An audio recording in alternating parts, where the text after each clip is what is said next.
जय गुरु जी। जय गुरु जी संगत जी। मैं आपकी गीतू जैन, गुरु जी की बेटी, आपके समक्ष मौजूद हूँ। Surcharge with divine love, Sukhmani aunty की किताब, अध्याय नंबर 28, लंगर। आइए सुनते हैं आंटी क्या लिखते हैं लंगर के बारे में। लंगर चले गुरु शब्द, हर कोट न आवी खटाई। लंगर धार्मिक स्थानों पर परोसा जाने वाला दिव्य भोजन है जो कुछ कुछ सामुदायिक भोजन जैसा होता है। गुरुजी के मंदिर में लंगर को बहुत महत्व दिया जाता था और किसी को भी इसे खाए बिना जाने की अनुमति नहीं थी। गुरुजी के मंदिर में परोसा जाने वाला भोजन इतना सादा लेकिन इतना स्वादिष्ट होता था कि जिसने भी इसे चखा वह इसकी प्रशंसा किए बिना नहीं रह सकता। गुरुजी की ब्लेसिंग्स के कारण उनके मंदिर में परोसे जाने वाले भोजन और घर पर बने भोजन में ज़मीन आसमान का अंतर आ जाता था। गुरुजी ने लोगों को छोटे समूहों में एक साथ बैठाने और एक ही थाली में खाने पर जोर दिया। यह समानता का संकेत था। गुरुजी के पास आने वाले प्रत्येक व्यक्ति के साथ समान व्यवहार किया जाता था, चाहे वह कोई अधिकारी हो या ग्रामीण। किसी को भी किसी धर्म, जाति या पंथ के आधार पर बांटा नहीं गया। जालंधर में जहाँ संगत कम होती थी, गुरुजी लंगर के समय स्वयं छोटी छोटी टोलियाँ बनाते थे और वे ही निर्णय लेते थे कि कौन कहाँ बैठेगा। गुरुजी फिर रोटियाँ स्वयं परोसते। हम में से कुछ लोगों को 3-4 रोटियाँ मिलती थीं और हम सब खा लेते थे और फिर भी कोई भारीपन महसूस नहीं होता था। मुझे जालंधर का एक दिन याद है जब गुरुजी ने एक शिष्य ने लंगर बांटते हुए गुरुजी से कहा कि दाल कम पड़ सकती है क्योंकि उस दिन संगत बहुत ज़्यादा थी। गुरुजी ने बड़ी शांति से उस शिष्य को दाल वाले बर्तन को कपड़े से ढकने का आदेश दिया। दाल दे डोंगे में ते कपड़ा पा दियो और पाई चलियो। कपड़ा चक के देखना मत, दाल सबनों पूरी हो जाएगी। निश्चित रूप से दाल सभी को परोसी गई और ख़त्म नहीं हुई। एक महिला पहली बार गुरुजी के मंदिर में गई। उसे एक बीमारी थी जिसके बारे में गुरुजी ने बताया और वह बोली, हाँ गुरुजी, मैं लंबे समय से इससे पीड़ित हूँ। लंगर खा के जा, गुरुजी ने उसे आदेश दिया। लंगर के दौरान गुरुजी ने उसे 3 रोटियां खाने को दी। उसने 2 खाई और तीसरी अपने पर्स में यह सोचकर रख ली कि वह घर जाकर इसे खा लेगी, क्योंकि उसका पेट पहले से ही काफ़ी भरा हुआ महसूस हो रहा था और उसे यात्रा भी करनी थी। अगली बार जब वह मंदिर गई तो गुरुजी ने उनसे पूछा, क्या हाल है आंटी, बीमारी दूर हुई कि नहीं? गुरुजी, मैं काफ़ी बेहतर हूँ, लेकिन अभी भी लगभग 20% बाकी है, उसने जवाब दिया।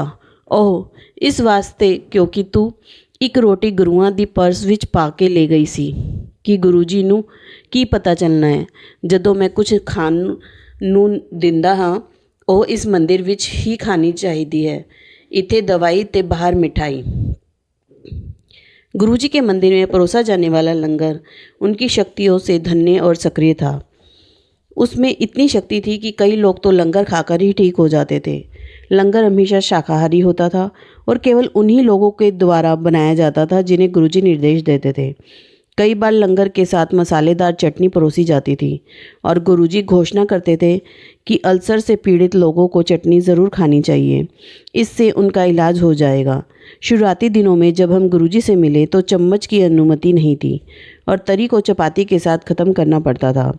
कई बार मैं चम्मच लेने की कोशिश करती और हर बार गुरुजी मेरा हाथ पकड़कर मुझे वापस मेरी प्लेट तक ले जाते और कहते, चम्मच की अनुमति नहीं है, और हमारी अक्षमता पर मुस्कुरा देते। यदि आपकी थाली में तरी बची जाती है तो आपको एक और रोटी खानी पड़ती है और कोई चारा नहीं था। शुक्र है चंडीगढ़ में आखिरकार चम्मच में हमें अपनी मौजूदगी दिखा ही दी। दिल्ली में गुरुजी ने हमें लंगर सेवा देनी शुरू की। हर बार जब हम दिल्ली जाते थे तो वह कहते थे, चल सन्यासी, मंदिर में, जिसका मतलब था कि हमें लंगर बनाने में हिस्सा लेना है। मेरी बहन, माँ और मैं सुबह छतर मंदिर पहुँचते जहाँ रात के लिए लंगर तैयार किया जाता था। लंगर की तैयारी एक आनंददायक अनुभव था और हम सभी गुरुजी को धन्यवाद देते हैं कि उन्होंने हमें अपनी संगत के लिए लंगर तैयार करने के योग्य समझा। मैंने सुना था कि लंगर में बनने वाली हर रोटी पर ओम या ओंकार या स्वस्तिक का निशान होता था, लेकिन मैंने कभी इस पर विश्वास नहीं किया था। एक दिन मैं कुछ रोटियां बनाने बैठी तो मैंने देखा कि हर रोटी पर एक चिन्ह बना हुआ था। मैंने अनियमित ढंग से रोटियां उठाई और एक भी ऐसी नहीं मिली जिसे पर ये चिन्ह ना हो। एक दिन एक महिला ने गुरुजी को उसे लंगर बनाने की अनुमति देने का अनुरोध किया, जिस पर उन्होंने कहा, आंटी तेनू हल्ले 25 साल और लगन दे मेरे लंगर विच काम कम करन नूं। हर कोई मेरे लंगर विच कम नहीं कर सकता। चूँकि हम लंगर तैयार करते थे, इसलिए हमें बनाई हुई चपातियाँ की संख्या के बारे में पता था और हम मोटे तौर पर अनुमान लगा सकते थे कि उस विशेष दिन गुरुजी के पास आने वाली संगत की संख्या कितनी होगी। एक दिन लंगर के बाद गुरुजी मेरे बगल में आकर बैठ गए और कहा कि एक निश्चित संख्या में लोग लंगर खाने के लिए मंदिर आए थे।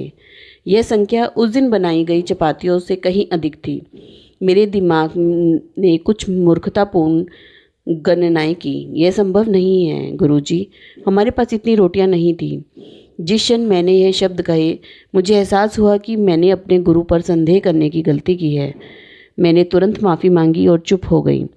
थानू की लगता है सिर्फ तुसी ही इत्थे लंगर खा के जाते हो? थानू की पता तुहाडे नाल कौन कौन लंगर खा के जाता है? तुसी लोग तां लंगर दी कीमत ही नहीं जानते हो। उत्ते तां ऋषि मुनि तरसते ਹਨ इस लंगर ਦਾ एक निवाला खान वास्ते। मेरे हुक्म नाल ਉਹ भी लंगर ਚੱਕ ਕੇ ਜਾਂਦੇ ਹਨ। ਜਦੋਂ मैं ਕਹਿੰਦਾ ਹਾਂ कि ਇੰਨੇ ਲੋਕ ਨੇ लंगर ਛਕਿਆ है, ਉਸ ਦੇ ਵਿੱਚ ਉਹਨਾਂ ਦੀ भी गिनती करके कहता सा हाँ। तुम्हें पता ही नहीं तुम्हारे साथ कौन कौन लंगर खा के जाता है। तुम लोग तो लंगर की कीमत ही नहीं जानते हो। ऊपर तो ऋषि मुनि तरसते हैं इस लंगर के एक निवाले के लिए। मेरे हुक्म के साथ वह भी लंगर खा कर जाते हैं। जब मैं कहता हूँ कि इतने लोगों ने लंगर किया है, उस दिन मैं उनकी भी गिनती बीच में करके कहता हूँ। जय गुरु जी।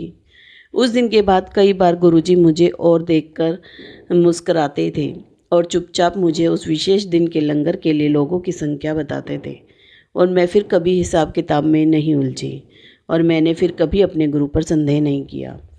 घर में भोजन की तैयारी के संबंध में गुरुजी हमेशा इस बात पर जोर देते थे कि औरत नूं अपने हथ नाल घर विच खाना बनाना चाहिए है। गुरुजी सदैव संगत को भोजन कराने के बाद ही भोजन करते थे। न केवल अपनी संगत को बल्कि भोजन करने के लिए बैठने से पहले गेट पर मौजूद सभी ड्राइवरों और सिक्योरिटी गार्ड को भी खाना पहले खिलाया जाता था। बिना भोजन किए कभी कोई नहीं लौटा। जय गुरु जी।